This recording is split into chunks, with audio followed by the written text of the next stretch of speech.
Ito ngayon mga idol, may gagawin tayo ngayon dito na Toyota Avanza 2008 model. Ito ang problema nito, pag walang check engine, ayaw gumana, ayaw mi-start ng kanyang sasakyan. Cranking lang ang lagi nangyayari. Ayan, gawin natin. Hindi siya may ilaw yung check engine. Kaya ito ang hihanapan natin ngayon. Ito yung kanyang relay. Ayan, ito kanyang pinaka relay.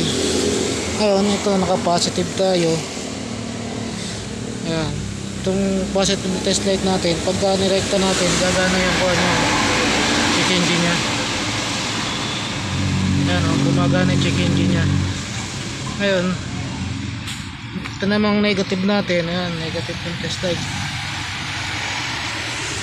Negative yung test light natin, pero wala siyang positive dito ang dumadaloy. Tapos ito ignition nya. Ayan, may ignition siya. Tapos itong galing sa sensor, ito ang hanapin din natin. Ito ang mawawala.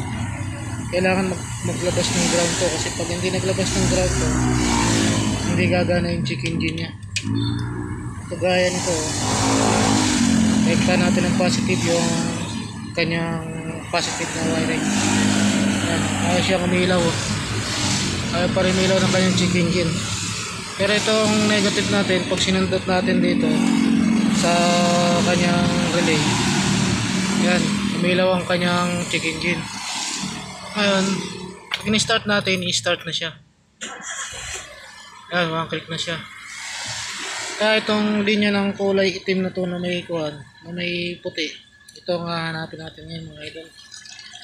Ang kailangan natin makita, titingnan natin to sa labas, sa pinaka sensor niya kung saan ang gagaling. Kasi pagka ito na walang nilalabas na kuryente, ibig sabihin yun na may problema yung sensor. Kaya natitingnan natin mga idol.